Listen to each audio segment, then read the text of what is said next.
In this video, we are going to discuss the 7 questions in order to improve your middle game. I've already uploaded the 7 parts, but in this particular video, I'm going to cover every 7 questions and we're going to master the middle game. So I don't want to waste any further time, so let's quickly jump into the video. So, in the first position, we are playing with the white pieces. Try to pause the video and try to find the answer. How should white try to continue the position? And which question should white ask in this position? Okay, so what is the question that white must ask in this position? White must ask what are the weaknesses of my opponent in this position. So I would say black is having these 3 weaknesses. So white must target these 3 pawns. How can we do that? If you want the move rook a1, perfect. Black plays rook a6 in order to protect the pawn. But now how will he try to continue the position? Rook a5, double attacking the pawn. Black plays knight d7 in order to protect the pawn, but now comes the move queen e1. Keeping the maximum flexibility, our idea is to play the move queen a1, double attacking the pawn, even queen c3, triple attacking the pawn on c5. And eventually we are going to gain a pawn and we're going to win the game. So this was the diagram number 1, answering the first question, what is the weaknesses of our opponent in this position. So yeah, this was the first diagram, so now let's move on to the second diagram. So we have the second position on our board. I want all of you guys to pause the video and try to think how should black try to continue the position and what should be the question black should be asking in this position. Okay, so if you found the answer, congratulations once again. So the question is that you must answer here is, what are the weaknesses that I am facing in this particular position? So the weaknesses black is having in this position, we are playing as black. So again, I would say black is having these 3 pawn weaknesses because these 3 pawns are the isolated pawns. So the best way to remove these weaknesses are basically to exchange the pawns. But how can we do that? How can we remove these weaknesses? If you found the move a5, brilliant. White plays rook a1. We push the pawn to a4. And after pawn takes, you can successfully say that we have already removed one weakness. Knight into a4, hitting the bishop. The bishop moves, and now we can play the move f4. Removing the second weakness. Rook comes, capturing the pawn. And you can say that, yeah, f7 pawn is definitely a weakness, but white is also having the e3 weakness now, so I would say the position is roundabout even. So this is how you must play and answer the second question. What are the weaknesses in my position in this particular position?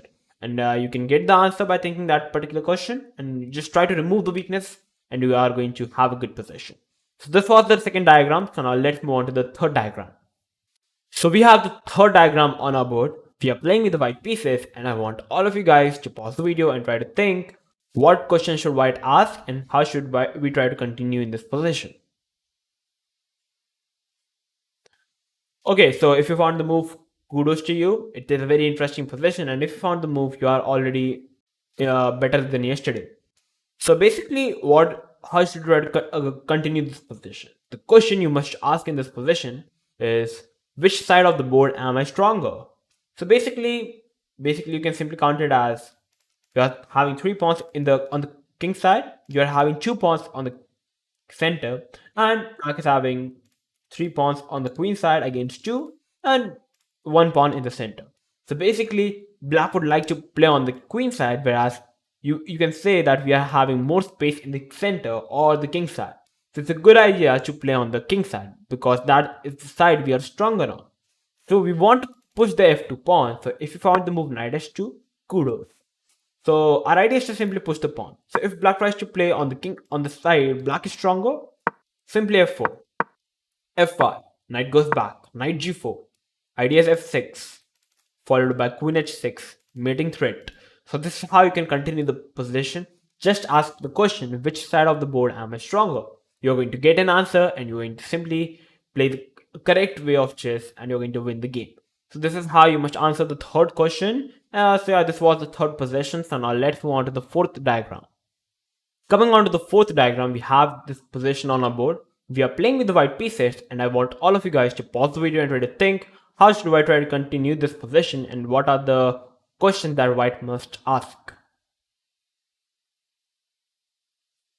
So if you found the question that which of the pieces can I make happier, this is the correct answer. So basically I would say the bishop on h2 is extremely bad piece. And what is the most ideal square for the bishop? I would say this particular diagonal is the best square for the bishop. So how can I put the bishop on this particular diagonal? If you found the move bishop g3, kudos to you. Bishop c6, bishop e1.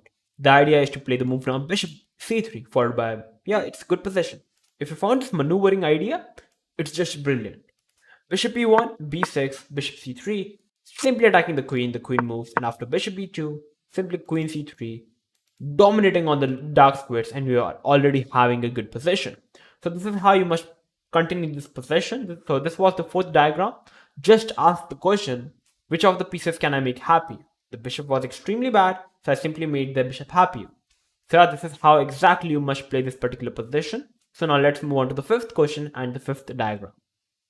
So we have the fifth diagram on our board. We are playing with the white pieces, and I want all of you guys to pause the video and try to think, how should white try to continue this position, and which question should white ask in this position? So if you came up with the question, which is, which of the piece I would like to trade, this is the best question you can ask yourself. So basically, your opponent is having the bishop pair. And as I said already many times, that the bishop pair are already always considered very strong.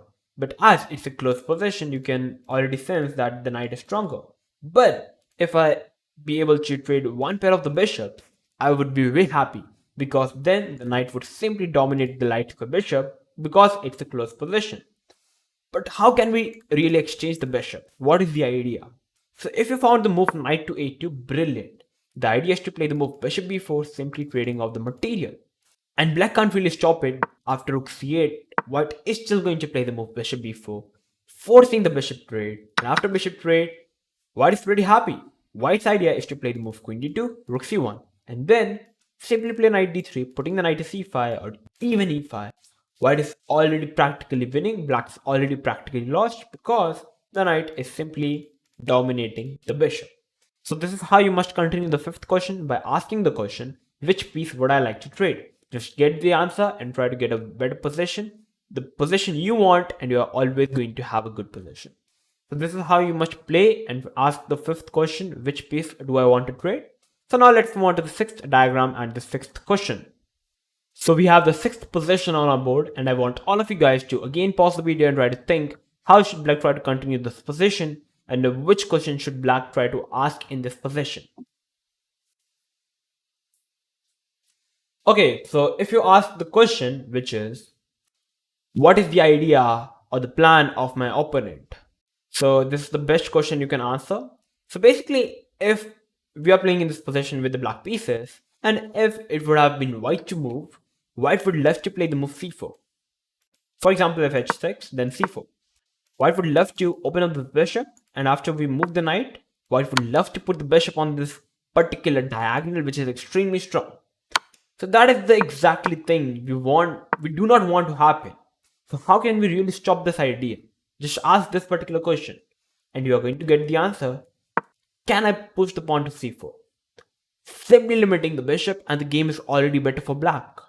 The bishop moves, we push the pawn to b5, bishop just simple moving the pieces, and after rook g8, simply put the rook to d3, and you can simply put the knight to c5. The bishop is going to remain ever bad, and the game is already winning for black. So this is how you must continue this position. Just ask the sixth question, what is the next move or the plan of my opponent, and just get the answer of it. Just try to stop your opponent's plan, and you're going to have a good position.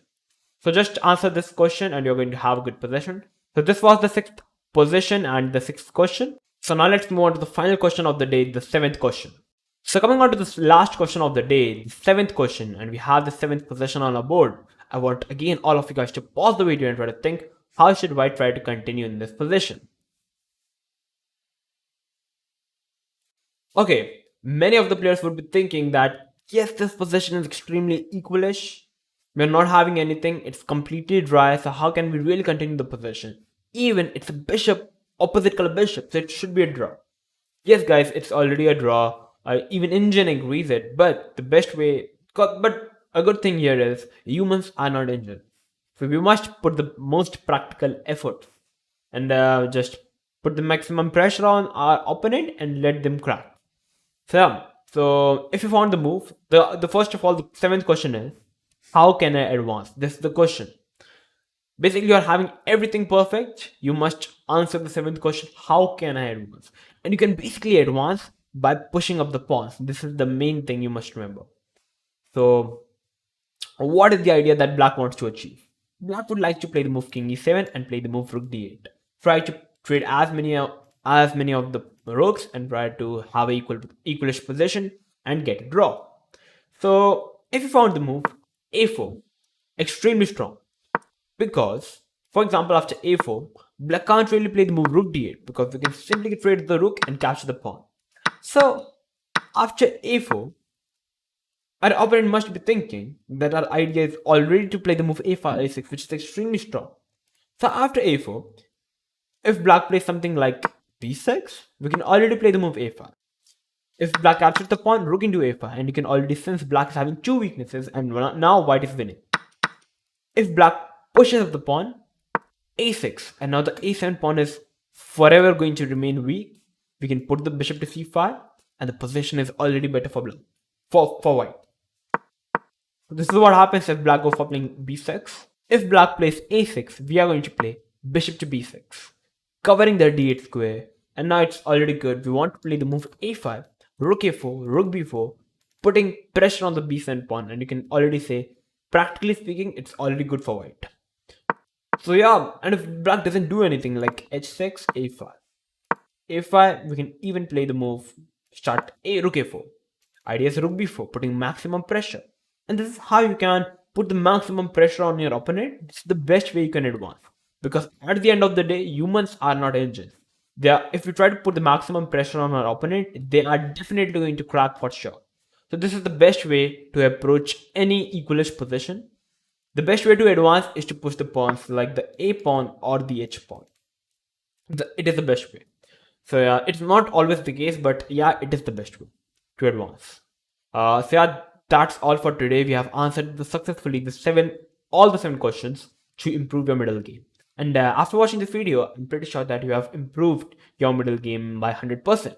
If you did, and if you learned anything new, then make sure to like the video, share this video with everyone, and make sure to subscribe to our channel if you are new to our channel.